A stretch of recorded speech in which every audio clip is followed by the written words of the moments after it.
Hello and welcome to the Gaggle Bubble Challenge, and if necessary, destroy media narratives. I'm George Szamuely. With me today, of course, is co-founder of the Gaggle, Peter Lavelle. So, Peter, yesterday was a really big day for us because it was the 75th birthday party for NATO. 4th of April, 1949, the North Atlantic Treaty Organization came into being. It's really very, very exciting. And NATO duly had a birthday If you party. say so, George, if you Yeah, say yeah, so. it was a big birthday bash.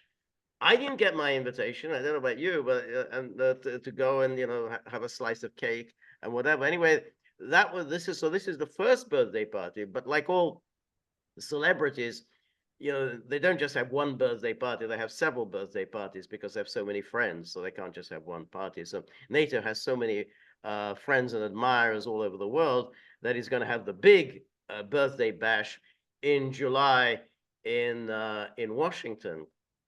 And so all the dignitaries were there.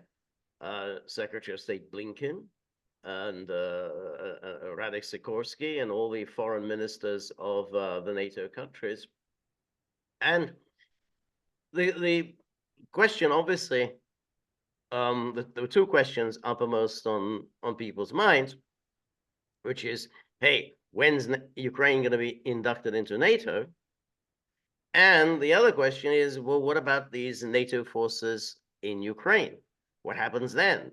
Is it just one country? Is it unilateral? Is it a NATO enterprise?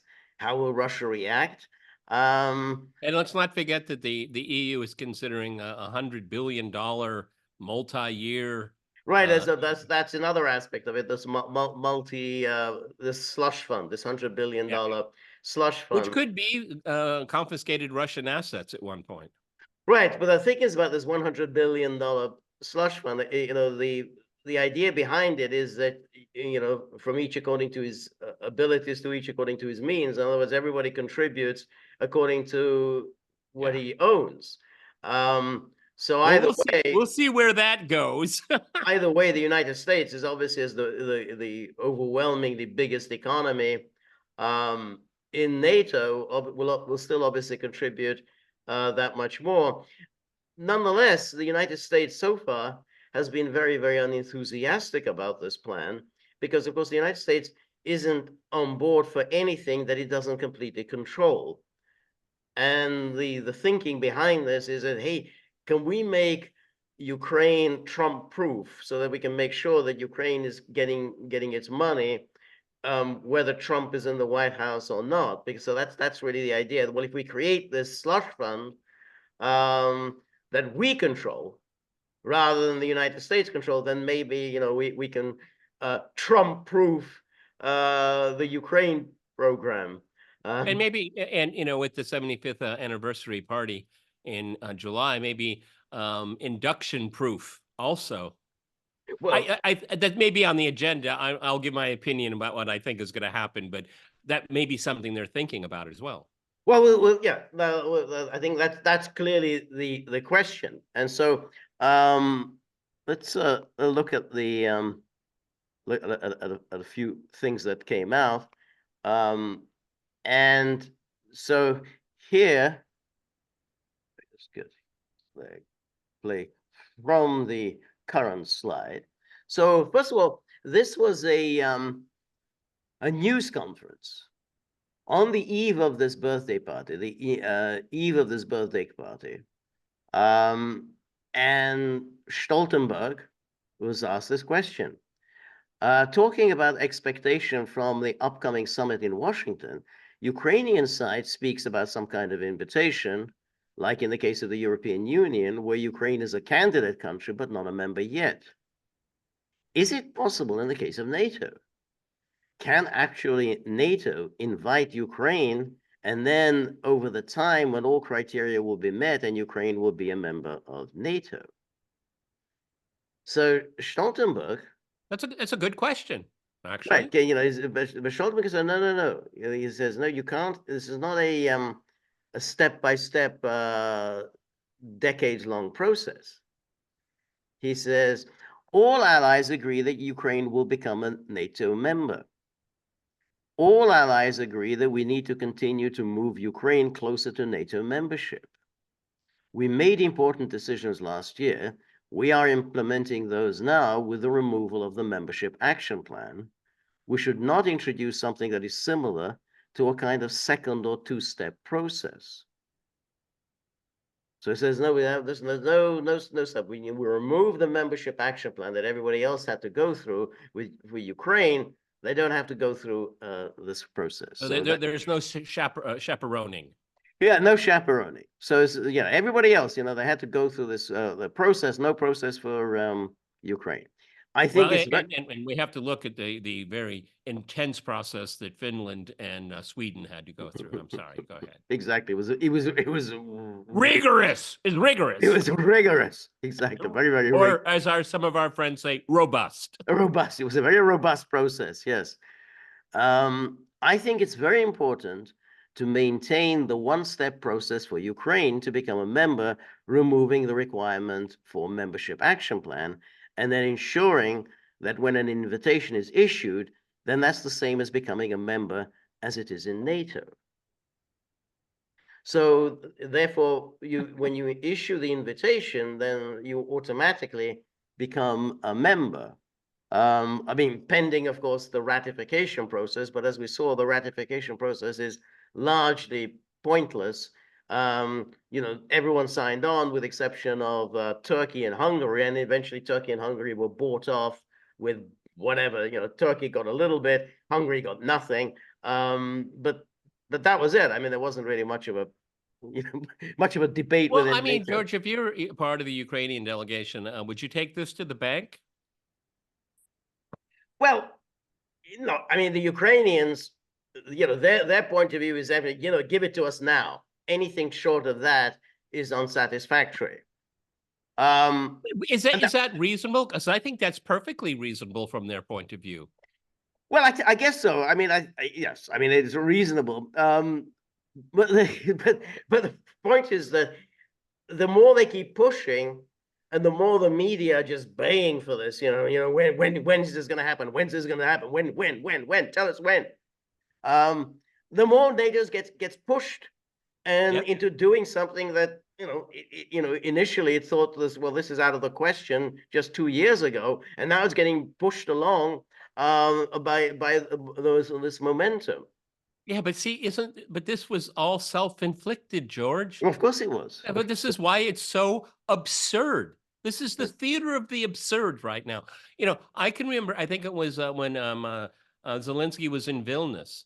His complaints were genuine. They were valid. Okay. Right. I mean, you keep saying, okay, we're getting closer and closer, and then you get a brick wall in your face. Okay. Right. No, I think that's right. And that's why I think, as I've been saying, I don't think they can pull off another Vilnius. I mean, I think there's a much greater expectation now for Washington, particularly as it's in Washington and it's the 75th birthday party. They can't do another Vilnius. I mean, that's because Vilnius. Well, we'll get there. We'll get there. We'll get there. But the point is that there's only so long that you can keep saying Ukraine is fighting for us. Ukraine is fighting for our security. It's all about our security. Ukraine is doing all this for us, so we have to do something for them. But I don't think they believe that, George. Well, because it has nothing to do with Ukraine. It's about inflicting a strategic defeat on Russia. That's why this is all absurd. I agree. It is all about the strategic defeat for Russia. But they do have to, if they could just maintain the status quo, we're trying to inflict a strategic defeat on Russia, and we'll keep Ukraine outside of NATO so that we're not in any danger. They would go on with it. They'd be happy to continue with that setup. But the pressure is now growing on them to do something else. And that's why they can't keep doing that. That was okay in 2022, but they can't keep doing that. I think they can, because that would discontinue this level of absurdity. Okay, they have put themselves and painted themselves into such a critical corner right now, where they haven't left themselves an exit. Well, no, I don't think they're going to be guaranteed anything at all. Well, okay. No. Well, I mean, they haven't left themselves an exit. What that means is that they're not going to exit. That means they're on an inexorable path. And I Okay. think the inexorable path is both. Well, George, Which is, I think, both Ukrainian membership. How they're going to fudge this, I'm not exactly sure the mechanics. I'm not sure they actually can, unless, well, the Well, I don't fudge. see what's exactly stopping them. Okay, all right. Let's go through the slides. Okay. Okay. All Okay. right, let's go on. And then Stoltenberg goes on. That's the difference between NATO and the European Union. In the European Union, of course, when you're invited, it can take years from an invitation to membership. While in NATO, when you're invited, it's something that happens soon after. So it's kind of making it clear. No, it's not at all like the EU. Yeah, that can go on forever. But NATO, no, that's it. It's done once the invitation goes out. So we should just avoid creating again a kind of two-step process towards membership. But regardless of the technicalities, there is a clear commitment for Ukraine to become a member. There's a clear commitment to help to move Ukraine closer to membership. But we've covered this ground already. So at Bucharest, Ukraine and Georgia will become members of NATO. Then in Vilnius, that invitation moved further and further and further away. Okay. I mean, that's why I think that the making any kind of commitment is farcical. They know the implications of it, which we will discuss as we go through these slides. Well, the implication of it, I mean, as we've said before, it'll go together. My view is it'll go together with some kind of a temporary ceasefire in Ukraine. I think that one-sided ceasefire. Well, let's look at it this way. NATO is making a calculation. Their calculation is that once we've got the bulk of Ukraine in NATO, Russia is not going to attack Ukrainian territory. That's pretty dicey. It's dicey. But so if, however, in return, NATO says, okay, what you have east of the Dnieper, you've got that for the time being. We're not going to mess with any of that. You get to keep that, but we take the rest. Now you could, I don't. All right. There's so many caveats here, George. There's so many. All right, let's take your proposition. In one way, it would kind of make sense because on the other side of the Dnieper River is territory that will never reconcile itself to being under Russian rule. Never. Okay. But the problem for me is the only way the Russians, and we haven't even talked about if the Ukrainians would even agree to this, but let's talk about the Russians.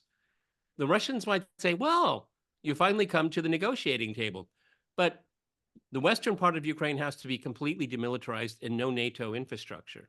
Are we still talking? Well, no, I think in that still talking. No, we're not talking in that case. What they might then do is, if that comes up, they say, all right, we will create a demilitarized zone. So some of it will be within NATO, but some of it will be a demilitarized zone.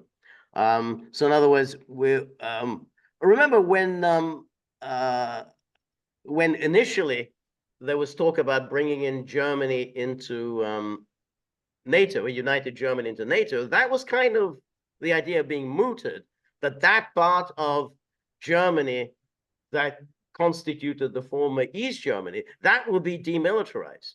So that will be the kind of a sort of a buffer zone for, just in order to preserve the Soviet Union's security. So that was still an idea that, well, yes, Germany, the whole of Germany will be in NATO, but what was East Germany will remain demilitarized. I mean, that's kind of what Baker was talking about when he said not 1 inch to the east. But it didn't happen. It didn't happen, but nonetheless, it could be something that one can again talk about. Why would the Russians agree to that?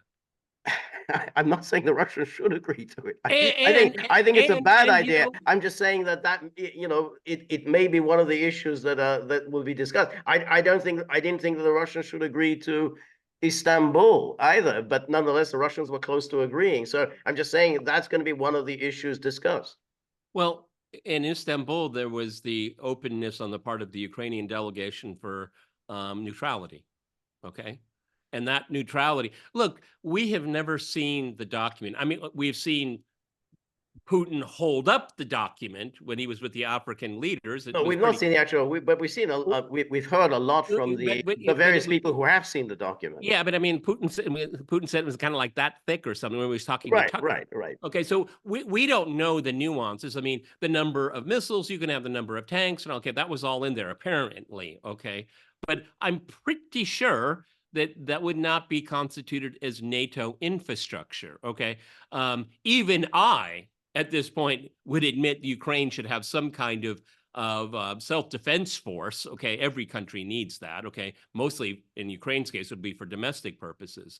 Yeah, But but that was then. I mean, when the negotiation was taking place in Istanbul, that was still Ukraine outside of NATO. I don't think that's any longer. okay, That's a feasible negotiating position. I think Ukraine is now so embedded within NATO that it's just, the idea that there's some sort of a Ukrainian infrastructure rather than NATO infrastructure. I think well, then that distinction isn't going to fly. it's a moot point then. Okay, I mean, NATO can come up with all these newfangled things. It's not going to fly. It's not going to Well, fly. it Because the Russians have no reason to agree to it. they have in the sense that that's an opportunity to bringing this war to an end. And that's really that would be a strategic. That would be the strategic defeat that NATO wants. Well, it depends. I mean, it really does depend, because if Russia can then say, well, all right, we've fought this war 2.5 years. By then it'll be 2.5 years. Hey, we've got some additional territory. We brought some new people into Not the about territory, it's Federation. about security. I agree with that. I'm not saying this is my idea of a peace agreement. I'm saying that this could be the basis of an agreement of saying we'll bring this thing to an end, and both sides. How do you bring it to an end when you're winning? But you're not winning. You haven't won. I mean, who's losing? Who's losing? Well, both sides are losing. I mean, if you ask my opinion, both sides are losing. All right. But, I mean, okay, you and I have never been able to reconcile this, but no, I mean, sure, but I think that I'm sure. Hang on, George. I'm pretty sure as we speak, another kilometer was taken, and tomorrow will be another one. It's been this very long slog. Okay, a slog. One side is definitely losing. It's semantics. We could play with semantics. We could play with semantics about who's winning. Okay, but definitely one side is losing. I mean, the slog is taking place in the Donbass, and I'm saying the outlines of an agreement could be that the Donbass, all of the Donbass, would become part of the Russian Federation, which it isn't now. We're still a long way from that, but that could be an accomplishment. Hey, we now have the entirety of the Donbass. What I don't think is going to happen is that I don't think Russia's not going to march onto Odessa. I don't think Russia's going to take Odessa. I don't think Russia's going to take Kharkov. And I think but if you take the Donbass, you can say, okay, we've accomplished something. Now, I'm not saying that that's a great deal, but it could be the basis of a deal. Yeah, but I mean, also, here's another caveat, another layer, is that would NATO, we can talk about Ukraine in a second, but would NATO recognize that as sovereign Russian territory? Okay, well, I mean, come on. Then I'm leaving the table. I'm leaving the table. I'm getting nothing. I think what NATO would do is what it did during the Cold War, which is you accept things de facto, but you don't accept them as de jure. You just say it's de facto. We accept it for the time being. Okay, so in lieu of continuing this war. Okay, now I'm going to tear a page from George's playbook here. So they can retool, remilitarize, and start all over again, right? You said that to me very early on in the conflict. I've repeated it over and over again with other people, and they have said the same thing. without attributing it to you. Well, I still hold to that view, and I think that this would be a temporary. We're not talking about any kind of a final settlement, let alone any kind of a peace treaty, peace agreement. This will be the basis of at least, we bring the fighting to an end. It becomes a frozen conflict, and we've had a lot of those. And they're frozen conflict, and so for the time being, how many years? Maybe 4, 5, 10 years. There's not going to be fighting. Both sides are going to be getting ready for the next fight, but at least this fighting will come to an end. Again, I'm not saying I wouldn't necessarily sign for that. I'm just saying that could be the basis for some outcome, rather than continuing a war with enormous casualties and with always very, very uncertain outcomes. What is the phrase? Russia's slow to mount, but what I'm trying to get at, there's been a mobilization. Industry has been geared towards military production. Everything has been geared to achieve success. We leave that open, what that means in Ukraine and against NATO.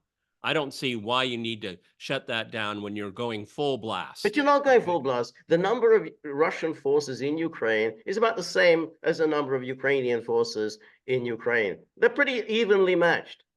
To be able to achieve a decisive victory, you need a massive Russian forces. You need overwhelming. You need to pull I don't know, George. You have the millions of armor. Then you can move towards some strategic victory. Otherwise, it just goes on like this. And you're right. You can take another village, and then we'll take another suburb. That's going to take forever. And and again, that goal, that limited goal of liberation of the Donbass, which still has not been achieved, that might be doable.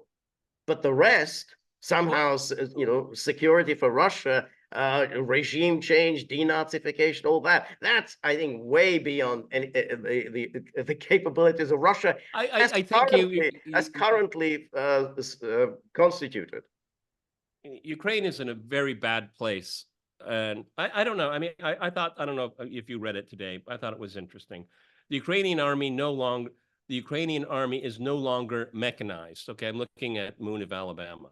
Now, this guy's a military guy. Yeah, but he's another one. I think his predictions have been really off for quite a while. I think he's been better than most. Okay, there's some real loudmouths out there, right, which I'm not going to mention. Yes, of course, but he's been among the worst. He's been predicting a Ukrainian collapse for 2 years now. Well, he backs it up with a lot of numbers. Okay, which I kind of like. We're getting far afield here. Right.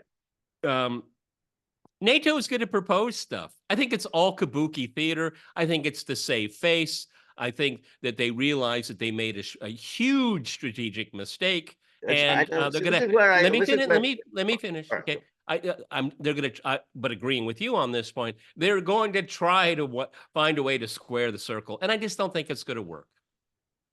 Well, I don't know if it's going to work. But as I've been saying all along, I don't think NATO has done badly.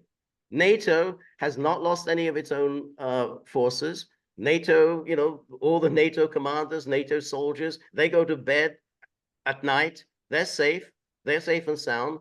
It's other people who are doing the dying, other people who are getting destroyed. The pain is being inflicted on Ukrainians and, of course, on Russians. So NATO's saying, okay, we've done what we set out to do, which is we just inflict pain on Russia. Yeah, well, you could the flip side of that, again, I'm going to steal it from you.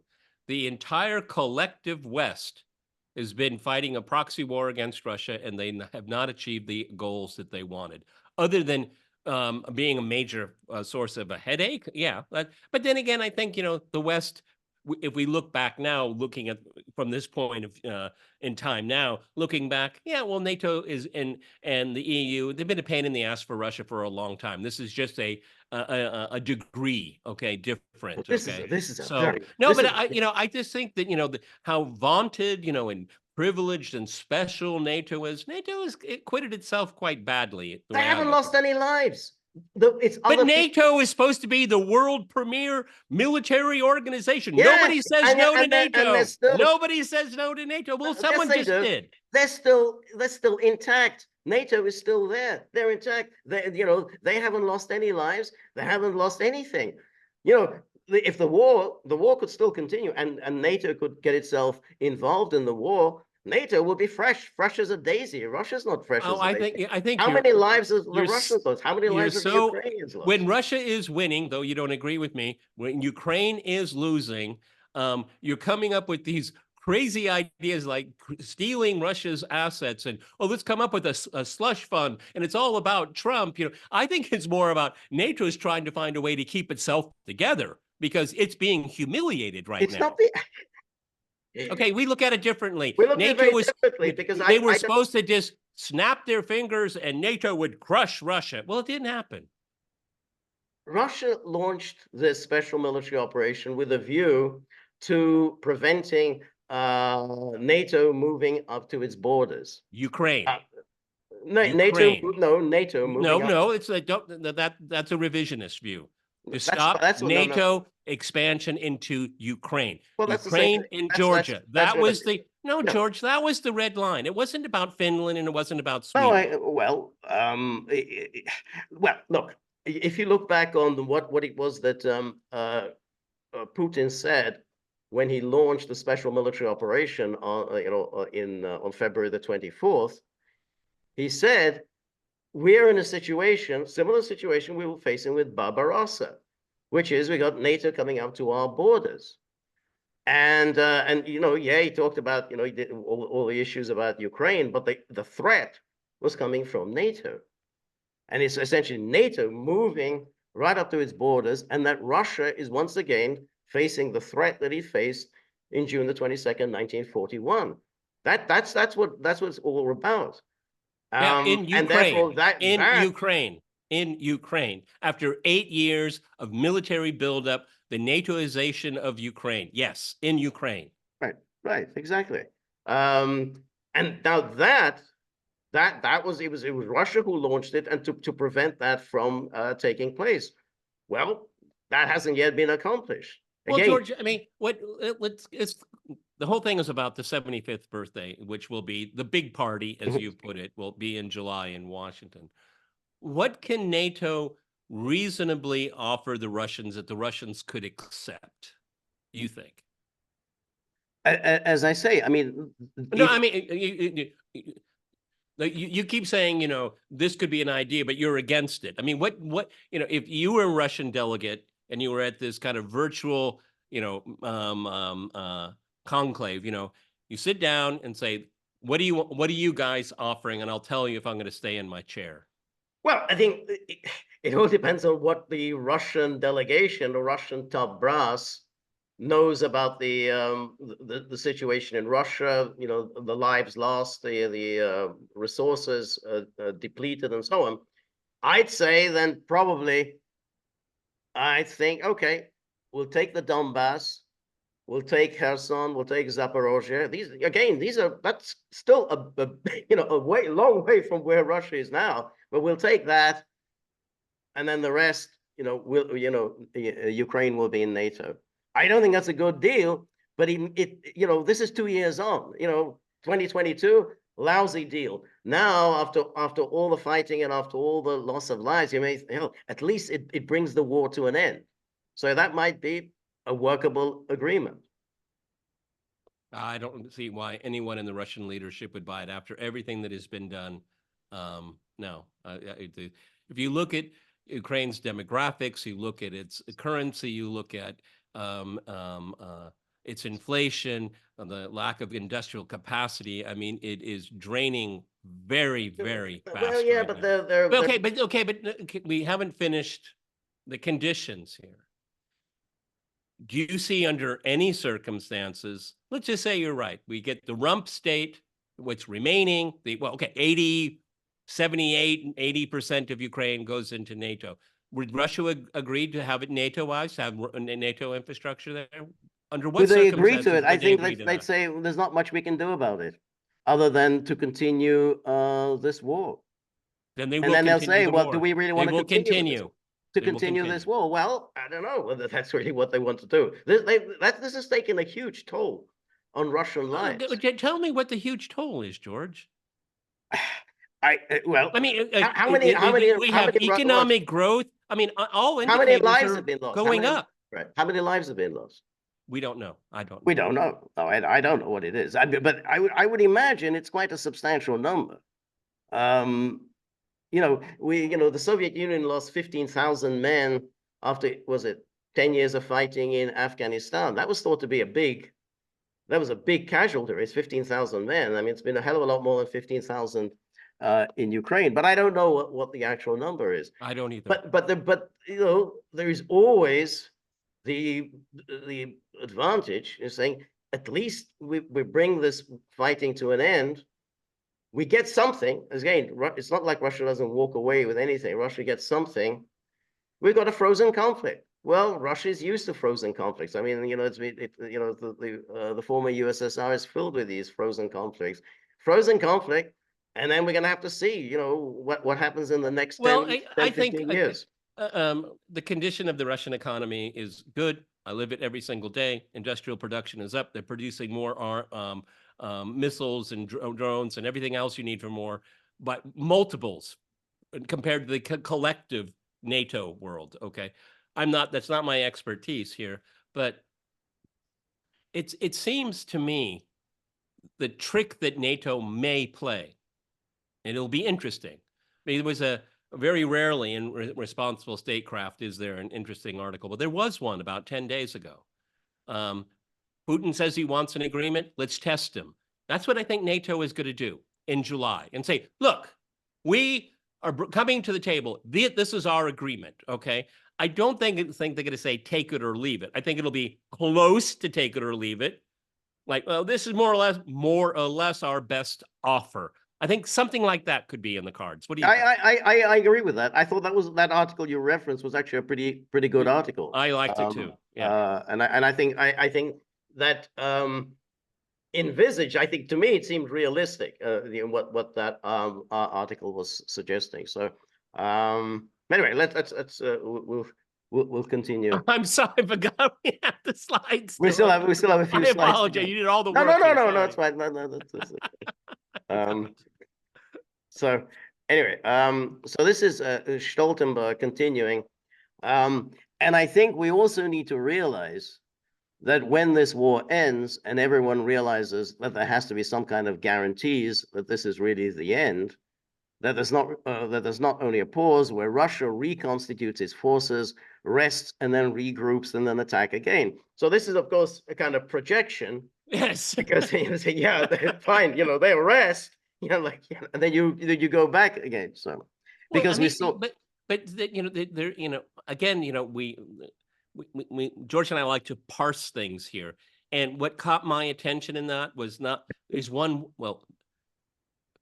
four words: some kind of guarantees. For whom? Okay, because believe it or not, Stoltenberg, maybe you're not even aware of it, but you are moving in the right direction here. Right. Guarantees. Let's talk about for whom. That's important here. Right. No, I agree. I think it's very important, the guarantees, because if they're serious about guarantees, then again, you have to talk in terms of, again, if you bring Ukraine in some ways into NATO, there would have to be some kind of a demilitarized zone. I mean, there would have to be a guarantee. The minimum, you'd have to offer a demilitarized zone in Ukraine. So if you're going to guarantee, and again, because we saw a similar pattern in 2014, they annexed Crimea, we all condemned that. Then after a few months, they went into eastern Ukraine. And then we had Minsk 1, that was violated. They pushed the line further west. We had Minsk 2, a new ceasefire, and they waited for almost 8 years. And then they had the full-fledged invasion. And as Stoltenberg has many times in the past admitted, during Minsk 2, NATO was very actively involved in Ukraine. How was that in accordance with Minsk 2? Well, this backs up what my gut feeling about George. there's a couple, there are two things here. Either this is the propaganda line that he cannot walk away from, okay? Or he truly believes that or wants to us to believe that Russia is an eternal threat. I mean, that's one thing they want to do here. But for him to repeat this litany of just we can verifiably Right. dismiss every single sentence here. And you don't have to take my word for it. And you don't have to take George's word for it. You can take Ukrainians' words for it. Or Okay. Stoltenberg's own words for it. Or So his own words. right, Okay. right. No, I no, mean, but it should worry us all that if Stoltenberg actually believes this narrative, then we're in a even worse place. Okay. I understand, like Michael McFaul, he said with that debate with Mearsheimer and Waltz, yeah, we lie all the time. right, Okay. right. Right. No, that's right. But what Stoltenberg is doing, I mean, let's imagine, here you've got in NATO land, you've got a very substantial body within NATO land that wants to defeat Russia. They actually want to go ahead and defeat Russia. That's that's from the Baltic Chihuahuas. You got the British. And you've got the Polish hyena. The Polish hyenas, and then increasingly, we'll come to that, increasingly the French, who become completely unhinged. They want to just defeat Russia. That's what they're going to start. Now, Stoltenberg is kind of trying to, saying, well, okay, we got that faction. Then you got the sort of the faction, the Orban Robert Fico faction that wants to bring this, just ceasefire now. And then you got somewhere where he regards himself as, well, we have to come to the negotiating table and negotiate something. So he's not actually endorsing the idea. Let's just go in and crush Russia. The image that pops into my head with you describing that, it's like this mother hen, trying to corral all of the chicks. This one goes out and now you got to go out and pull them in too. Right, okay. Right. That's right. So his line is, oh well, we got to, we come to the negotiating table. But that's very interesting because no one in NATO is actually talking about the negotiations. I mean, no one is saying, yeah, let's we'll have a negotiations. Negotiating what? I mean, that's just Stoltenberg speak about the negotiating table. But you've got these the hawk when Macron said we're going to bring our forces into Ukraine. They said yeah. Me too. I want to go into Ukraine. Anyway, he goes on. So of course, when this war ends, we have to be absolutely sure that this is really the end, that it stops here, which is of course nonsense because even if the scenario that I outline is one that doesn't. No one is going to say it ends here. There's just going to be a frozen conflict, and again, my view was that this is not unusual. Even after World War II, there were no peace treaties, so they just there's no. I mean, it just go on. I mean, like Germany never signed any peace treaties. So but I mean, the difference is Japan and Germany were absolutely vanquished. Well, absolutely, but there's still no peace treaties. I mean, it's a kind of a remarkable thing that the Germany and the Soviet Union never signed a peace treaty. Yeah, but isn't it? So of course, when this war ends, we have to be absolutely sure that this is really the end. I don't know. I mean, is he trying to? I don't know. Obviously, he knows the Russians would only agree to something if it were truly the end of something. Okay. I mean, I find it really remarkable that Stoltenberg and all these other people, they're almost wishing things to be true. Right. I think so. I think that's why. I mean, that's Stoltenberg speak. So that's why he talks about negotiating table, and that this is the end, or that there's going to be some sort of an agreement. No one is talking about that. The Americans have never said that there are going to be negotiations or there's going to be a peace agreement. That's right. So this is just something that he has made up, that this is how it's all going to end up at the negotiating table. And therefore, we need to help Ukraine build their own defenses to deter any further Russian aggression. But there will always be a need for security guarantees. And of course, the ultimate security guarantee will be Article 5 and NATO membership. But you know what's really interesting before we move forward? The second bullet point there, and therefore we need to help Ukraine build their own defenses to deter any further Russian aggression. Is this with Ukraine in NATO, or out of I know. NATO? I think Stoltenberg himself just doesn't know. I mean, Yeah. he's kept in the dark. I mean, he's really just the, the front man, the one, kind of the, he's there to welcome people at the door, to shake hands. So He's like the town greeter. Yeah. yeah, that's what he is. He's the greeter. So he doesn't know, because the decisions are not going to be made by him. So he says, yeah, then you say, well, yeah, well, we know Ukraine will be in NATO. It's a matter of when, not if. And then he says to build their own defenses to deter any further Russian aggression. And then he immediately segues into, and Article 5 and NATO membership. I mean, it's kind of dizzying. Well, which is it? Because that's what we're talking about. I mean, for our viewers to understand is that if you look at the second and third bullet points, is one before the other, or are they simultaneous? Right, It's right. Yeah, exactly. I mean, I think he's hoping. I mean, the way he sees it, this war will come to an end. There'll be a negotiated peace, and then we're going to bring Ukraine into NATO. But that luxury isn't going to be available. I think that's just not. That ain't going to happen in that sort of sequence. Anyway, so this is now what's his face? Blinken, who was also there. And here's Blinken with the French foreign minister, who's this very strange guy. He says, we're here at NATO to talk about the summit that's upcoming in the summer in Washington, celebrating the 75th anniversary of the alliance. Ukraine will become a member of NATO. So this is the Americans. Ukraine will become a member of NATO. Our purpose of the summit is to help build a bridge to that membership and to create a clear pathway for Ukraine moving forward. We've done if there was ever a sentence that didn't have to say anything to us, say anything. That. I agree. I mean, not so empty. It's empty. Yeah, I agree. We've done a lot of work on that over the last couple of days here in Brussels. A lot more work to be done now and the summit, but we will see. I think the summit is very strong support for Ukraine going forward and its relationship with NATO.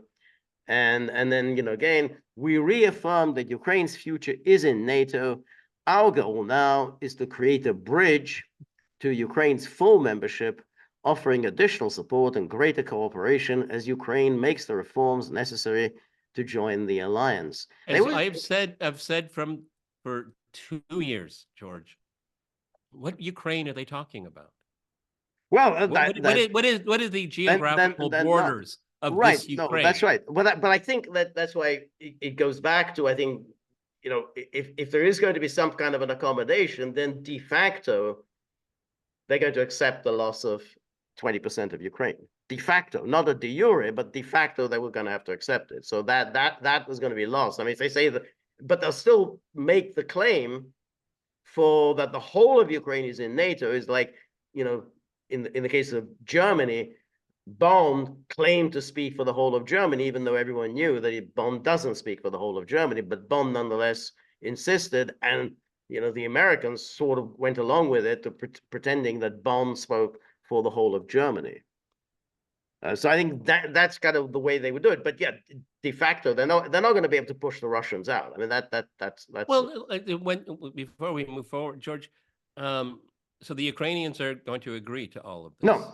Well, they're not in a position to argue. I mean, yeah. I mean, I don't think they want to agree. That will set off a set of events inside of Ukraine that will be very ugly, everyone. Well, I agree, but at the same time, if you're completely dependent on someone else, it's all very well to go, give us this, give us that, we owe this to Ukraine, but at some point, they tell Ukraine, well, that's it. This is the way it has to be. But we'll support you. We'll be there for you. We're not going to. You will be in NATO. Yeah. We'll do that for you. But so I think that. But it could be that there won't be anything. There won't be any agreement, and then they'll just simply continue the fighting. But if somehow if the Americans have some idea that we want Ukraine in NATO and we can get it done at the Washington summit, I think there has to be some corollary of some sort of an agreement with Russia. Yeah. I don't think they can just simply in the middle of a war say, hey, well, Ukraine is in NATO. Well, I I mean, think that's too much too risky. agreeing with you in a different way from our earlier part of our conversation here. I genuinely think that the Russians, if they were given a reasonable way to end this conflict, I think they would take it, but it would have to be reasonable from their point of view. Okay. People, nobody likes this conflict. Nobody does. Everybody wants it to come to an end. Okay. But, Blinken is speaking to other NATO countries, I think, worried about, thinking about keeping the alliance together. And I don't, he's not addressing what the Ukrainians, and this is what it's supposed to be about, what they're thinking, okay? And they're certainly not thinking about what the Russians are thinking. That's what makes this so vacuous. It's vacuous, but at the same time, if you look at this current setup in NATO, I mean, it's more or less everyone's a hawk. There are no reasonable voices in NATO other than Orban and Fico, because now France seems to have gone over to the loony British Polish side of things, where at least Macron used to be some kind of a voice for moderation. Scholz is, I think, become a cipher. I'm not even sure Scholz is going to survive personally until the next election. I think he'll be dumped. And if he makes it to Washington, he's going to be basically a waiter. He's just going to be giving out. Right. About Macron, I've been thinking about this. Everybody in the Supreme Court, we have Rehnquist. He's the Chief Justice. Right. You mean Roberts? I'm sorry, Roberts. Sorry. Rehnquist has been dead. Yeah, I know. Excuse me. Okay. Everybody has a Biden moment. Okay. Roberts, he plays this very interesting game. If he can't get a majority for his position, what he'll do is he'll go over to the opposition so he can water down the ultimate. And I think Macron is doing that. He's like, being a moderate, for lack of a better word, he doesn't go anywhere. But if he changes sides and becomes a hawk, then he can lead the hawks. Okay, I think there's something to that. But where are the moderates? I don't see any moderates now in NATO. I mean, remember we used to. Yeah, but I don't. But George, I don't. Not all NATO members are equal. Okay, I mean, what is the cost? Let's talk about the leading members of NATO. You're saying they're all hawks. Okay, let's unpack that for a second. If you're Portugal, is there any downside? I mean, but we're a hawk too. All right, where are the doves then? Who are the doves? No, my point is it's only a small number of NATO countries that actually count. Okay? Exactly, and so if we count them, but if you're like Spain and Portugal, Belgium, but let's look at the NATO countries that count. So we got the United States, obviously. We know what the United States policy is. They want to keep this war going. France, as I say, France used to be a kind of the moderate voice. France has now gone over to the British American side. Italy, Meloni, she's hanging out with Zelensky. She has some sort of a thing for him. And then there's Germany. Now, Scholz is definitely, you can say, he himself does seem to be a kind of a dove, but I don't think he's going to survive. I think what's going to happen in Germany is that the Greens, Annalena Baerbock and the Free Democrats are going to ditch him and join forces with the Christian Democrats. And then you'll have a very hawkish government in Berlin. The leaders of NATO are pretty much in agreement on, keeping this war going. It's Scholz who's the one, he's the outlier who's saying, I don't want to send any Taurus missiles, and he gets attacked by everybody now, even from the Macron, from the British and so on.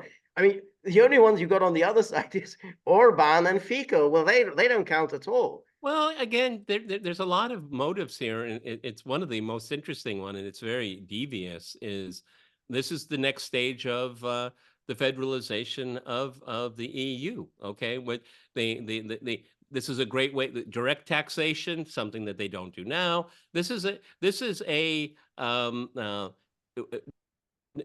using NATO to shore up the EU. And that's one of the things that these elites really want to do. They want to cut out all of the sovereignty of countries. So they want direct taxation. They want to have these war bonds and all of it. This is a way to move on the federal project against the will of the electorate. I mean, at the very least, George, nobody's ever going to ask the people if they No, want to go I do absolutely agree this. with that. I think that is exactly what's happening. And it just shows a total disregard, complete disregard for democracy. I mean, it's now, it's in your face, which is that Yeah. we don't pay any attention to the democratic will. Policy is going to be set, by the leaders of the EU, and therefore, the top countries. Yes, and we saw that with COVID. Yeah. Okay, we saw that with COVID, and now the Russia threat, which is very convenient. Okay, and it's being put into force as we speak. This is a never let a crisis go to waste. No, Okay? I agree. And so I guess Ukraine has made some remarkable progress in recent months. He pushed the fleets to black, and so he's doing the standard line from the United States and from NATO. I mean, the only reason it's worth just looking at is they think that this war is going pretty well. Their view is that it's pretty good. Okay. And then Ukraine is attracting more and more private investment, valiantly holding the ground on the battlefields in the face of an ongoing Russian onslaught. I don't see any empirical evidence of that at all, except for a few state friendly arms. Well, they're getting the arms, and they're going to get. I don't think they're opening up McDonald's franchise right No, they're now. not opening up, but they're going to build. They're building arms factories there. They are going to build arms factories. We'll see how that goes, but they are building arms factories, and I think Johnson is going to agree to sending some aid to Ukraine. And then he says, but we also know this: more aid is urgently needed for Ukraine. And then we heard directly from Foreign Minister Kuleba, every day without further assistance puts Ukraine's defenders and its civilians in greater peril. So Okay, the usual moral blackmail. Okay, right. And then more than 30 countries have signed and negotiated bilateral agreements and so on. But we're also looking at the role that NATO can and should play over time in supporting Ukraine. And this is an ongoing discussion that we'll have in the weeks ahead, and then Washington in July. And then you have this French foreign minister, Séjourné. I'm really glad that George leads these, because I can never pronounce any of these. No, you get it. You have a real eye for names. I don't. Okay. French pronunciation has never been my strong suit. And he says, as you know, ladies and gentlemen, for 2 years now, Russia's been waging an unjustifiable aggression against a free and sovereign country. And not content with oppressing his own people, Vladimir Putin is trying to subjugate the Ukrainian people. So this is very interesting, So Russia just like oppression people. Yeah, that's right. So you got the Americans, and you always expect the Americans to be very moralistic and indignant, but they allow it's somebody else. They always get somebody else to do the kind of the heavy lifting, and that's Americans are very good at that. And so suddenly the French, who are supposed to be realistic, we're the French, they have a cynical worldview. So it's trying to subjugate the Ukrainian people, but there are two obstacles that have been preventing him from doing so for 2 years now, which are making his war a failure in Russia. First of all, the bravery of the Ukrainians, and today, although Ukraine certainly did not seek this war, they have done everything to avoid it, as a matter of fact, and they still intend to fight it. That's good. They intend to fight it. We're right behind you. I'll hold your beer. Yeah, that's right. Exactly. Yeah. The first is one of self-defense, which is guaranteed by the UN Charter. It is a just struggle. Now, this is, of course, completely wrong, and we talked about this before, because yes, the right to self-defense is enshrined in the UN Charter. the right to continue a war ad infinitum, irrespective of how much death and destruction results thereby, that isn't in the UN Charter. There is nothing in the UN Charter say that you have a right to reject peace agreements. So it's just the idea that somehow everything Ukraine does is in accord with the UN Charter. No, that's not what the UN Charter says.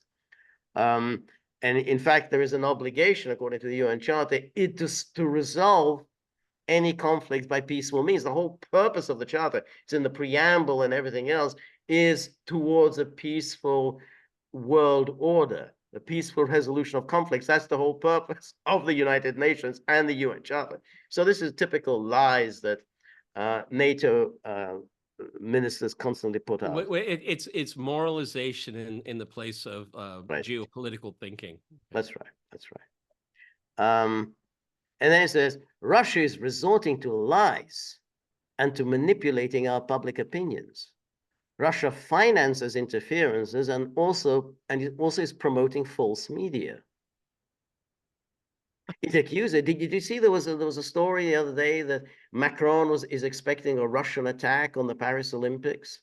I read that story and he said, no, I'm expecting Russia to attack the Paris Olympics. And I don't know what is he saying? Is that Russia will mastermind a terrorist attack on the Paris Olympics?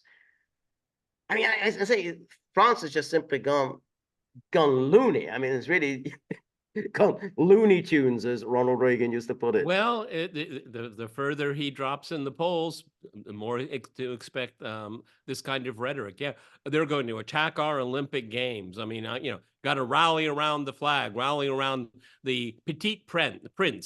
Is exactly. I think we have to use that now Right. moving forward. Petite prince. Yeah, yeah, no, that's right. It's still possible that France will prevent Russian athletes from taking part in the Olympics. I mean, the IOC obviously, has approved their participation. But if Macron says, "Hey, this is a national security matter," there's nothing much the IOC can do about it. Yeah, the javelin athlete is going to have a bomb strapped to their chest. Okay, right. Okay, but one thing, everyone, you could take this to the bank. ISIS-K will not be attacking the That's Olympics. exactly. Russia, so in promoting false media, and what kind of media do the French promote? The genuine media. It accuses Ukraine and Europe of crimes committed by others, recently Daesh, and it is a crude way of concealing the fact that Russia has chosen the wrong enemy by ignoring Islamic terrorism on its territory. What is the background of this person? I mean, was he in charge of parking lots? Yeah, I think so. He's a very young guy. I think he was the partner, so the gay partner of the guy who's the prime minister. So I think they're, I guess that's broken up now. So this could be the result of pillow talk. Could be. But the interesting thing is that ignoring Islamic terrorism on its territory, and Russia, as you well know, has endured quite a lot of Islamic terrorism on its territory for going back many years. A little bit presumptuous to start talking that Russia is ignoring Islamic terrorism on its territory. France has had its own problems too. Okay, so and Russia would, I don't think, would ever say that they're ignoring it. Okay, I mean, I don't know. This is not professionalism whatsoever. No. This is just posturing. It's really exhausting. Yeah, I agree, and it's also. I mean, again, he knows for certain. How does he know, the French foreign minister, about the Crocus City attack? I mean, we talked about it many times before, but again, for him to say, "Oh, Russia is ignoring," and Daesh was behind it, and so. How do you know all this? Are you conducting an investigation? How are you able to conduct an investigation of what happened? In Moscow. I mean, what's your sources for making all these categorical statements? Well, George, we just, there's so many examples of this. Okay, John Kirby says that the Israelis attacked the food convoy. It was an oversight. How do you know that? How do you know that? Yeah.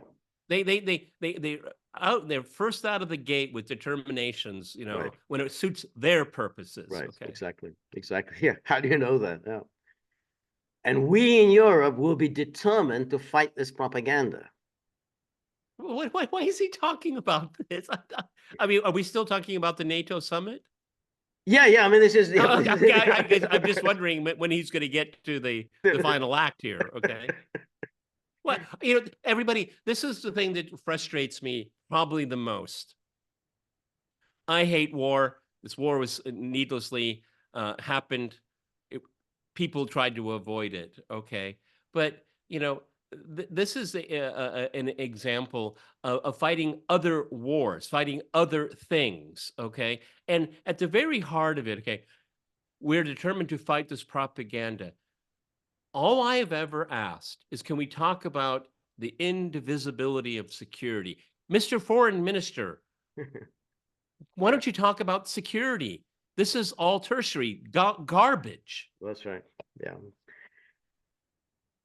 France will soon be proposing a regime of sanctions. Well, of course, France Of will. course they are. I mean, what a shock. Dedicated to those who support Russian companies of disinformation, destabilization of our country, and of the whole European continent. He sounds a little unhinged. Russian companies of disinformation. Who is that? I mean, who is he talking about? Bellingcat?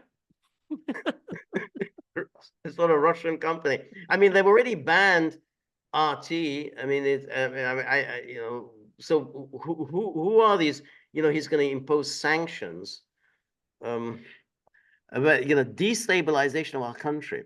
So this France, which is supposed to be this great, immutable, strong France, the France of Napoleon, De Gaulle, and whatever, it's apparently it can't withstand a few media outlets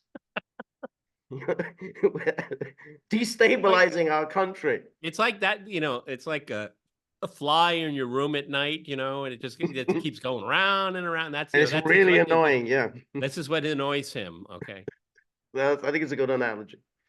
It is a French proposal and implemented by 27 member states. So all 27 member states have already signed on. He says we're gonna propose this, and no one has even seen what this proposal is, but he says it'll be implemented by 27 states. Well, I think it's fair to say, George, that you and I keep our ear to the ground here. This is news to me. Yes. And then question. There has been a rising of Ukrainian strikes on Russian oil refineries. The West is fairly united in saying these strikes are justified. Do you think hitting these facilities is the right strategic approach for Ukraine? Because we've been hearing these stories in the media about how America apparently is very unhappy about these strikes on refineries. Don't do that. Hit kindergartens. Don't hit kindergarten. refineries. Yeah. It's raising oil prices. That might hurt Biden's re-election. Don't hit oil refineries. Secretary Blinken, it has been our view and our policy from day one when it comes to Ukraine to do everything we possibly can to help Ukraine defend itself against the Russian aggression. At the same time, we have neither supported nor enabled strikes by Ukraine outside of its territory. Oh, really? This is what is known as a lie. Yes. L-I-E. In capital letters, bold italics. That's right. This is what they always do. This is, we don't have anything to say. Assassinations, not us. We have never once taken part in any assassination. We've never encouraged any assassination. And we're confident that our German colleagues will tell us what happened to Nord Stream. Exactly. And then Foreign Minister Séjourné via interpreter. Thank you. I will be quite clear and direct as to the strikes by Ukraine against Russian refineries. This brings almost no comment on our behalf. The Ukrainian people is acting in self-defense, and we consider that Russia is the aggressor. And in such circumstances, there is hardly anything else to say. I think you understood me. Not really. What is this? This brings almost no comment on our behalf. What is? Then why are you making a comment? Why are you making? I mean, I guess my understanding was that, yeah, we support everything you do. I mean, it's like whatever you Did do, this guy we're get right his behind you. job because of his dress code? Is it like Brooks Brothers suits or something? Yeah, I I mean, don't know. what is this guy doing? I don't know. This brings almost no comment on our behalf. I'm going to copy that down. I just love that. Okay. What does that mean? The Ukrainian people are acting in self-defense, and we consider that Russia is the aggressor. Such circumstances, hardly anything else to say. So I think you understood me. So I think he's just saying, well, okay, we support whatever you do. Yeah, this is like a Jeb Bush asking people to clap. Please clap.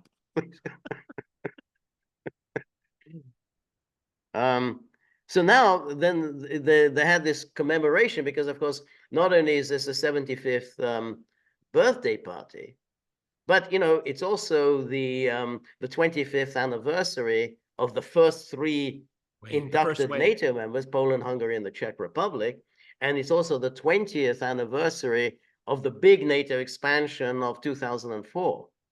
So you had all those Bulgaria, Romania, Croatia, Slovenia, the Baltic states, they all came in 2004. Just think of the cuisine at that party. George, do we call it Czechia now? I don't. I don't. Okay. This is a mystery. Okay. Yeah, I agree. I mean, I think it's Czech is kind of ridiculous. Anyway, this is Jan Lipovsky.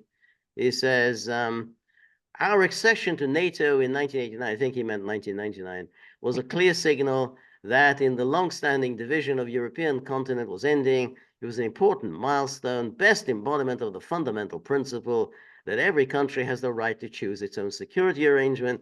Q2, yes, and no one has the right to enhance his own security at the expense of somebody else's. Another one of those fundamental pillars, principles of European security. Exactly. Long forgotten. Long forgotten. There it was in the Helsinki Final Act, the Charter of Paris, and and all the other agreements signed. For almost a quarter of a century, we have been working hard to achieve the goal of a Europe whole, free, at peace. How have you been doing that? Without Russia. Without Russia, exactly. That's the point. I mean, how can you create a Europe whole and free without Russia, unless you're saying Russia has no place in Europe? Which maybe that's what he thinks. Okay, well then just say it. Yeah. Just say it. Right. Okay. Your highfalutin nonsense that you've already said here, which hasn't moved the needle anywhere for anybody. Okay. But why don't you just speak the truth once in a while? We are an alliance. Our alliance will be sustained as long as we have an enemy like Russia. But just say it. That's right. That's right. Exactly. That's the little, yeah.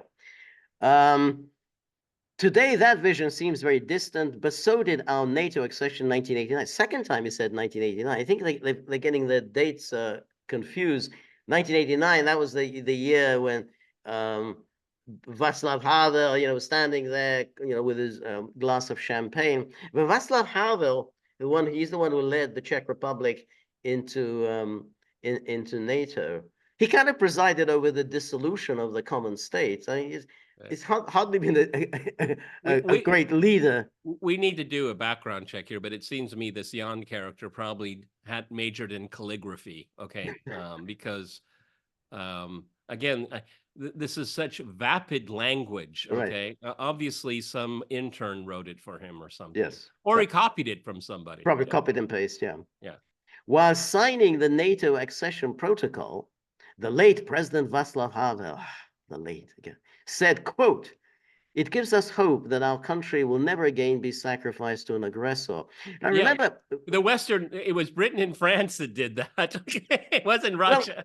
Well, yeah, but it's quite contemptible for Václav Havel to say that, because at the same time, nobody stopped Czechoslovakia from resisting Germany. I mean, the question is, there was, Hitler was certainly making demands, but Czechoslovakia had its armed forces. I mean, basically, it could have said, okay, well, I mean, it's still open, incumbent upon you to defend yourself. Who knows how Hitler would have reacted, knowing that he'd have a full-scale war against Czechoslovakia. Chances are he would still have done it. But at the same time, the army in Czechoslovakia in 1938 was a formidable army. It was not insignificant. Well, George, I So mean, for just to say we were sacrificed, well, no, you weren't sacrificed. You made a choice. You made a decision that you would surrender the Sudetenland to Hitler. I mean, that was, you made that choice. No one sacrificed you. It was a free choice. It's as much a free choice as joining NATO is a free choice. well, again, George and I we avoid counterfactual because it ends up just drinking beer. Okay. But George has a point here that if the Czechs and Slovaks had resisted, that would have signaled very clearly to the Poles and to the French and the British of what was coming. Okay. They might have acted differently. And who knows? Maybe they could have, the Nazis would have might have gotten a bloody nose. Maybe things wouldn't have gone as well as they had hoped. I mean, the trajectory, if they had fought, there are other possibilities. Right, exactly. And so, We just don't know. well, You we don't, can't of just course, we simply don't know. yeah, you say, well, we were sacrificed. Oh, poor little you. But Czechoslovakia, has its own record of behaving appallingly. I mean, remember, it was took part in the Allied intervention in Russia, and then after the war, it engaged in ethnic cleansing. Threw out all the Germans from Czechoslovakia, threw out the Hungarians as well. I mean, that was the Beneš decrees. So, don't play the victim. There are plenty of people going to have raise all sorts of issues about Czechoslovakia when you playing the victim. Oh, we poor little us, we were sacrificed. And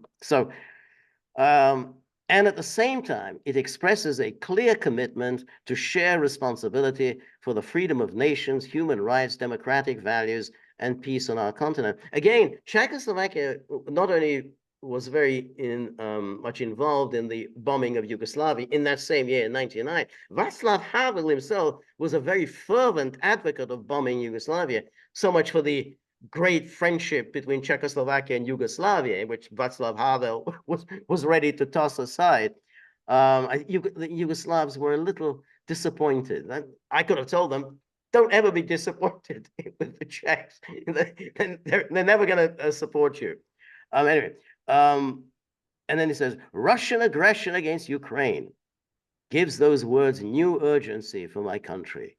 This commitment is as relevant as it was 25 years ago. We know where we are coming from. The struggles of our ancestors must not and will not come to nothing. Okay. So, please clap. Please clap. So then we got the Hungarian. If you listen to his address, was a kind of, very different in tone. He says, well, Hungary rejoined the community of free and sovereign nations of the Euro-Atlantic world, a region where we have always belonged to at heart, but a 40-year-long communist oppression has kept us physically away. Our accession to NATO has honored all the desire, all the struggle, and all the fight of generations of Hungarian people for freedom. We are proud of our predecessors. We are proud of our predecessors who have never given up hope. We have not given up the hope that not even in the darkest years under the communist dictatorship, when Hungarian people felt to be left totally alone.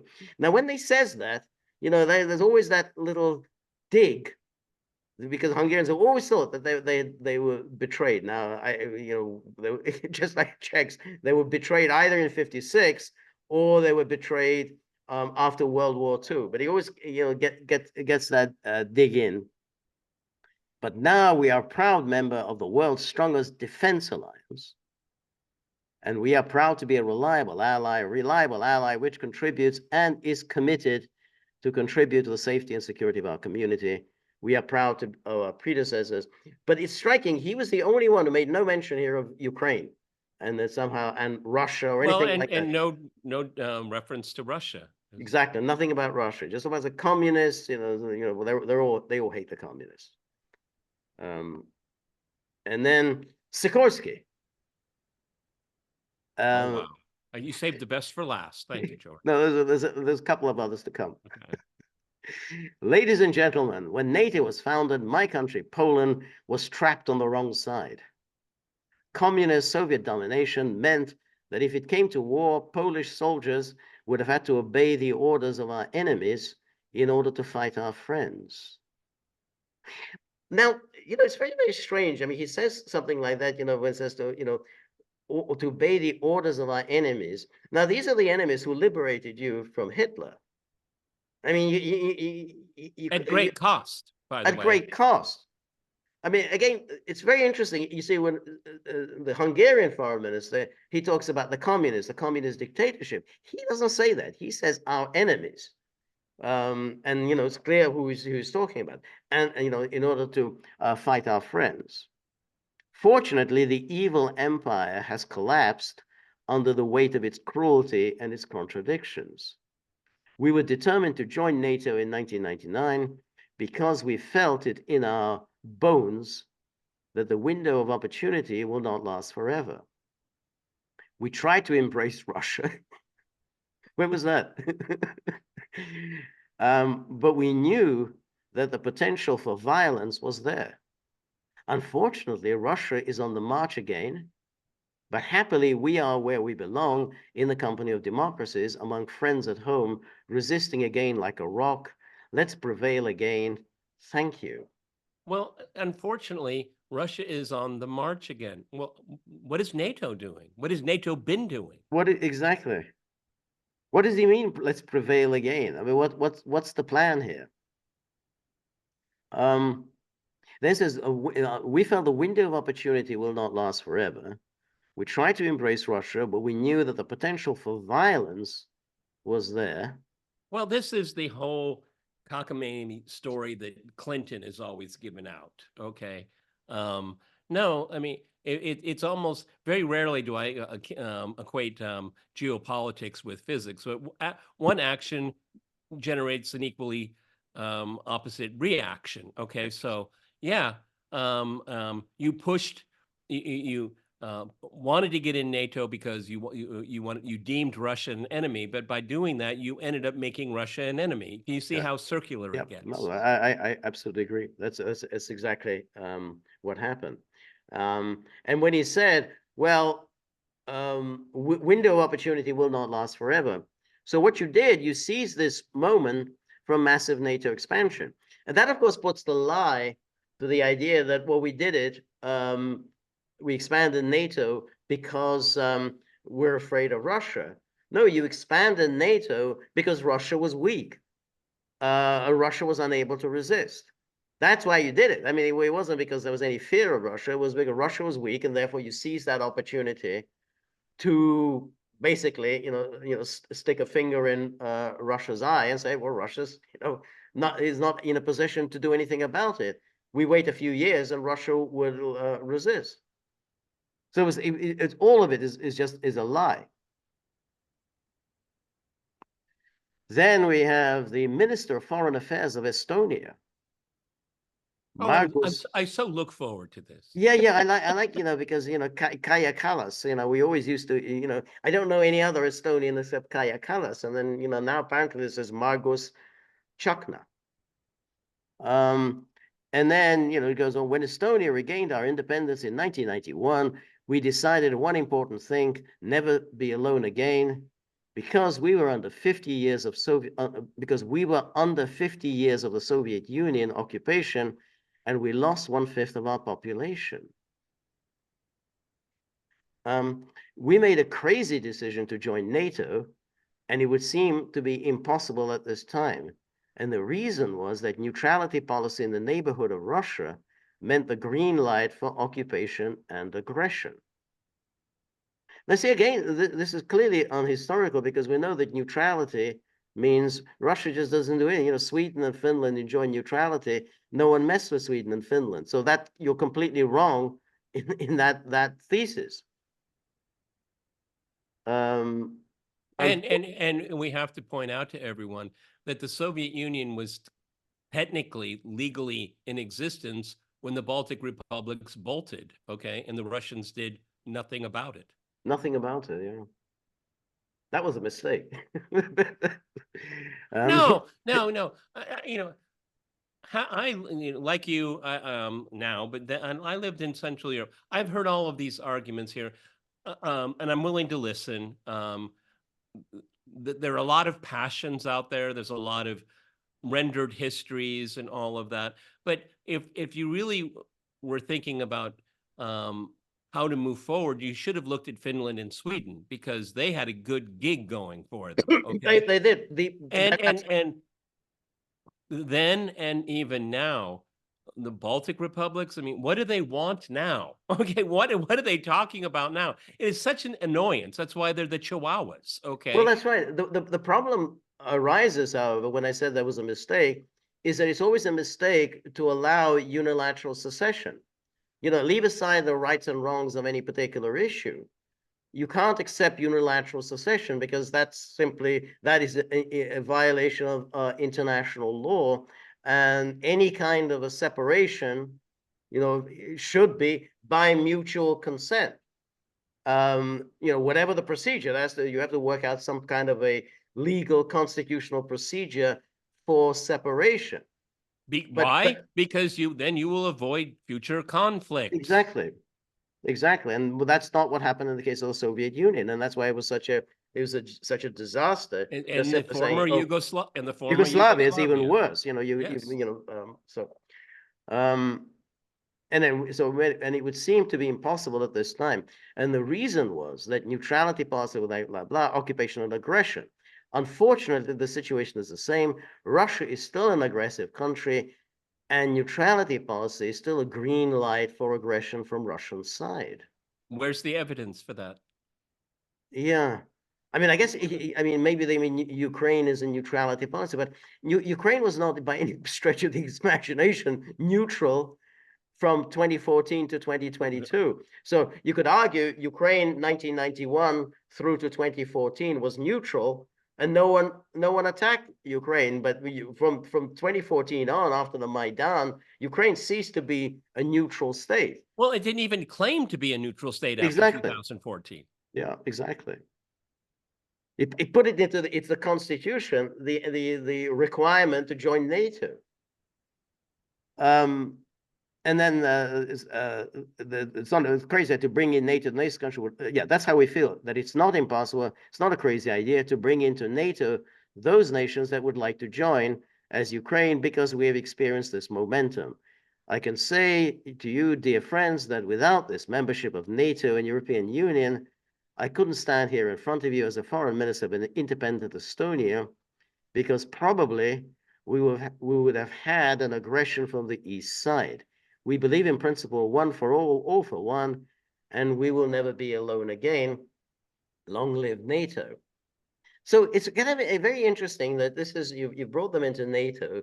I mean, these are kind of Chihuahua, and it's a lot of belligerent talk. We got to bring in, lots and lots of countries into NATO, and then what? War? And I guess yeah, great. Yeah, let's have war.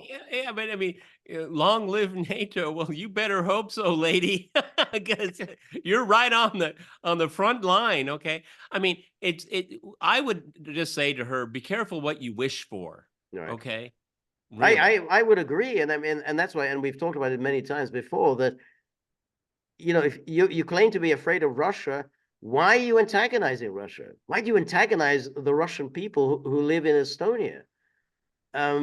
You can do it for so long. Russians, they're very patient, but there was always a point that will come when they're going to get fed up. It's inevitable. Everyone gets fed up after a while. Well, I mean, around. Talking going back to secessionism. Well, what happens? The Russian populations in the Baltic republics, George is right. I mean, at a certain point, they'll say, look, enough is enough. Yeah. We're going to take this part of the country, and it's going to be ours. It's going to be, little Russia, blue Russia, yellow, whatever Russia they want to call it. And because you did it. Yeah, no, I absolutely agree. I mean, you did it, so why can't other people do it? See, this is the Pandora's box. I was on a podcast about, there's a secessionist movement in the western part of Cape. There's like a Cape Town region in Africa, in South Africa, and it's very prosperous. Okay, very little racial strife, and they want to have independence. Okay, And I interrupted. I said, well, everything you say is a good idea, but countries don't like these things, okay? Because it's inherently unstable. There has to be agreement and things like this. And so here's this, pinhead, Mhm. Right, we can do it because right, we're Estonians, but right. Russians can't do it because they're Russians. What kind of logic is that? No, And what kind of aspiration is that about, no, the right side of history? right. Yeah, no, that's exactly right. Um, uh, and now this is Lithuania, Landsbergis. It's very strange. They all come from this I was family. just going to say, is everybody called Landsbergis? Yeah, And I think it's a very prominent family in Lithuania. This Landsbergis family. They're all, I think they're all members of that same family. I think there's even a city called Landsbergis. I mean, Yeah, it's all yeah, over the yeah. place. Do they have probably Landsbergis chocolate and Coke? Something like that. But I think it's the same family. They were running Lithuania, I think, before World War II. So I think I it's think the they were running it during the communist period also. yeah, I think so. Oh, that was the other side of the family. That was exactly yeah, the black sheep of the family. Yeah, they were the red Landsbergers. Dear friends, dear allies, so many good words have been said today about NATO's achievement throughout 75 years. Where my country is concerned, the greatest victory of NATO in a Cold War made so that my country was able to reappear as an independent and sovereign country on Europe's map. Yeah, but they did reappear without NATO membership. Exactly. That's good. Exactly. That's a good point. Unfortunately, it could be that NATO's biggest battles and fights are still in the future. Oh, thank you. Good for you, guy. Good for you, Lithuania. Good for That's you. it. Good, good, good, good. Okay. And we have to be very much prepared for that. Because if those battles come to us and we are not prepared, that will be the biggest mistake that we can ever have. Huh. Was So that written? I think that was written on the back of an envelope. Don't right, you I think think? it's written on the back, but it does seem like, these Baltic states, they're really looking forward to this war. And again, it is like the Chihuahuas because you know that you're not going to be doing too much fighting. I mean, it's going to be the big dogs that are going to be doing the fighting. But yeah, onward, men. Well, what do you think, George? Those three countries take out 3 airfields and they're done. Yeah, exactly. Um, as then, But and see, then, George and I, we do make light of this all the time, but we have to again stress that these alliances are inherently unstable, and the more you extend them, they become even more unstable. yeah, Okay, George and I have mentioned many times, will the Americans trade Memphis for Vilnius? They won't. right. They won't. No, I think that's right, and I think we've talked a lot about the NATO's calculations that Russia doesn't want to get involved in a war with us, so we can do whatever we want because I know that Russia really wants to avoid a direct confrontation. Okay, that's a reasonable assumption, but suppose they turn around and Russia says, you know what, we are going to get involved. What are you going to do about it to NATO? And then the shoe's on the other foot. The shoe can be on the other foot as easily. Really? Are you really ready to go to war? Are you Well, I really mean, ready to resort to nuclear weapons? George is absolutely right. In 24 hours, the entire electricity grid of these 3 countries could be down. Airfields could be destroyed. And now it's your turn. Go ahead. Okay, what are you going to do? Go What's the ahead. plan here? Go ahead. Right. Yeah. We're waiting. Yeah. So this assumption, and this is what Sikorsky says, Russia is afraid of us. Russia doesn't want to get into a war with NATO. Okay. But suppose it doesn't. Suppose it says, we've had it. Then what are you going to do then? You ready? You're ready to escalate? You're ready to escalate to a world war? You're ready to think about nuclear weapons? Seriously? So, all very well to make all these grand speeches. Yeah. Okay. Macron, petite prince. Okay. Are you going to, do you need the nuclear codes to say Vilnius? Right. I'm Yeah, waiting. exactly. Let me hold your beer or wine. You decide. And then we got This is why George and I do this. Because you listen to this, you're exposed to all this claptrap 24/7. right, But we ask the most simple, basic questions. right. All right, Sorry. exactly. The basic questions that the people don't ask. So here we have this I guy. can't. Well, for Albania, they have a large contribution here. Exactly. It's a little hard to read.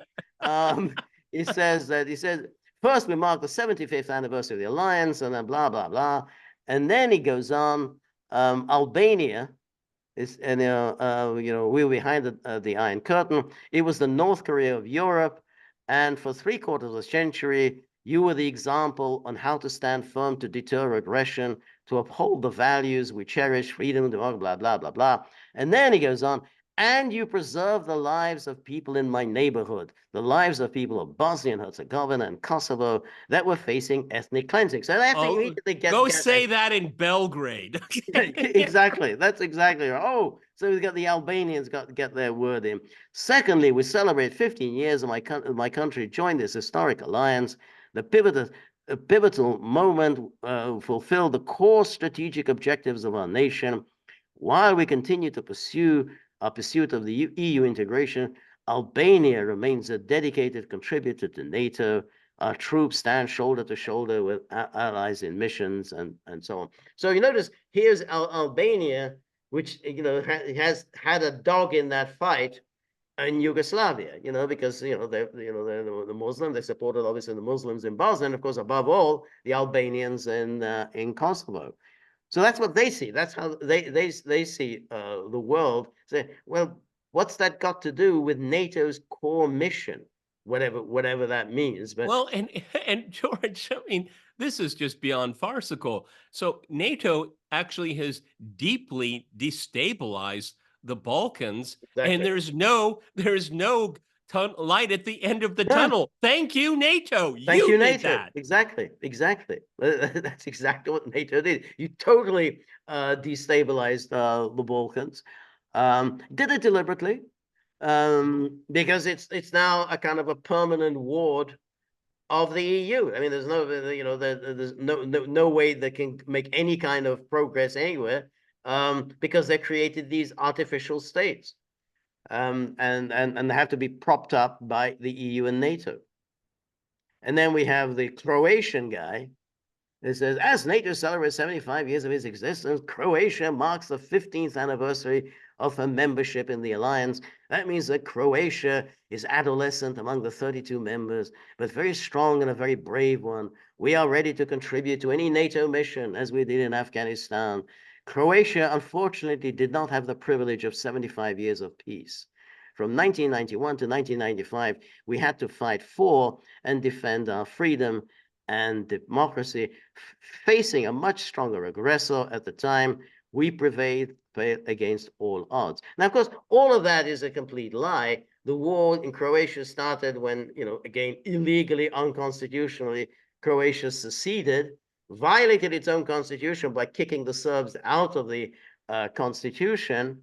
And when you say against a much stronger aggressor, well, you drove out your own Serb ethnic minority. Who is the aggressor? What was the aggression against Croatia? There was no aggression against Croatia. There were just the Serb minority within Croatia. Yugoslavia withdrew its forces from Croatia, and they had NATO to support them when they drove out the Serb minority. Or not just drove out, ethnically cleansed. Ethnically cleansed them, exactly. And so that's good. And I think that's the end. Yeah. Thank you, so George. that was the mercifully. Thank you for the abbreviated one. Okay, because I'm just it's Friday evening and I don't really want to listen to a Croatian. Exactly. It's just the exhaustion. It's been a long week. There was a long week in the last hour and a half. So yeah, that's the birthday party. There's going to be a much worse event in Washington that they're already preparing for. So that gives us at least a flavor of what's coming. Well, I think George and I had our back and forth with this. We've been doing this for 2 years now, so there's nothing new. But I think, George, that they're going to have to get their ducks lined up here because it's coming up pretty fast. Okay. And with all this highfalutin, airy language, okay, they better have a pretty good trick to pull out of their hat, okay, because the reputation of the alliance is on the line. It faces a strategic dilemma that it created, self-owned, ratioed itself by declaring Russia as an enemy, not an adversary, an enemy. Okay, so they're in the thick of it right now. But I want to make it clear, and I think George will agree with me. I want to see this conflict end yesterday. I really, really do. Okay, but you can't expect Russia to quoting John F. Kennedy, what's mine is mine and what is yours is negotiable. It's not going to work. We keep warning everyone that. Right. I think No, there is an equitable settlement out there. I don't want to see Ukraine disappear. I know there are big mouths out there. George, you know who I'm talking about. right. I don't want to see that happen. I don't want to see a failed state on Russia's borders. Who does? Okay. All right, except for maybe, people in air-conditioned offices in Langley, okay? So there's so much at stake right now. I hope, and we already mentioned the article in Responsible Statecraft, which was very good, is that you say the Russians say they want a deal, then present one. Right. No, I agree. I think that it's Russia and only Russia that has given an indication that it's ready to settle, it's ready to work something out. The NATO powers just haven't done it. I mean, they're just simply making all these kinds of claims. Oh, Russia's not willing to talk. Russia's not willing to negotiate. Russia is determined, on continuing with this war and so on. But it is untrue. And in that article in Responsible Statecraft, he gave, I think, 3 or 4 different sources of information saying, which gave indication that Russia is serious about negotiations. It's NATO that is refusing to sit down and discuss some sort of even a temporary settlement, a temporary armistice agreement or whatever. So I think it's crazy to continue this, but the ones who want to continue this war is NATO. It's NATO that is determined on this. I mean, it's now, NATO has made this an existential matter. It said, hey, this is, our survival, it depends on this war. Well, yeah, but that is a craven choice, everybody. They have chosen this, okay? Right. And that's why this is so catastrophically bad for, well, first and foremost, for the people of Ukraine. I mean, we've talked about this for over 2 years. So I don't have any anger or hatred for Ukraine or Ukrainians. Far from it. Okay. And so if NATO could start thinking about Ukraine, we might be able to get somewhere, but they're not. They're not. Because they don't care about that. I mean, it's just it's nothing. It's just a piece. It's unfortunate. It's like a piece on the chessboard. It's unfortunate. Yeah, exactly. Our security, as Stoltenberg talks. Yes, it's very important for our security. Nothing that you do, Jens, has anything to do with our security. Everything you've done is, in fact, endangering our security. But also for our security. So that's kind of the NATO plan, and I don't see anyone within the higher portals of NATO who's doing any serious thinking other than let's just keep this going. And the implications are really grave because NATO could take this as an opportunity to reassess and actually talk about pan-European security. But we get these points. We in December 2021, Istanbul, Right. April 2022. Right. We have these benchmarks. Right. Make the NATO confab also a benchmark, because if you don't, the insecurity, the lack of geopolitical security all across the continent is only going to get worse, and it's going to get longer and longer. Yeah. And then you have these elites, so they're so dense and they're so stubborn and they're so ideologically driven that they won't be able to think differently. That's even worse. No.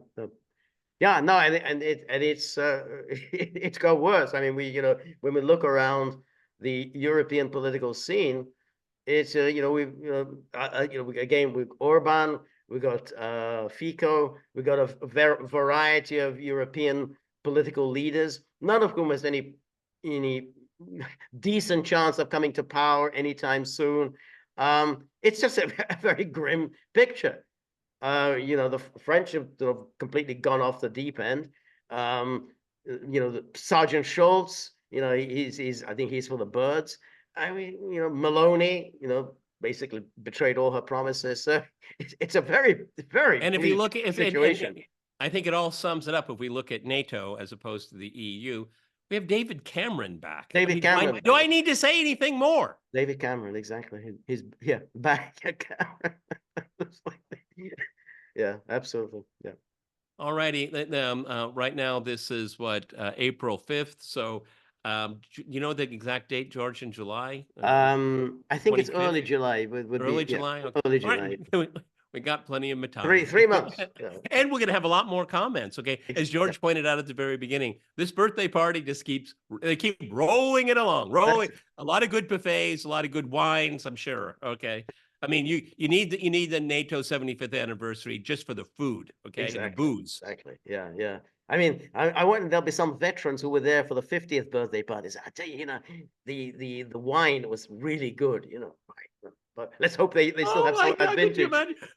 And in this in hall B, we're going to have a retrospect over the 10th, 15th, 20th.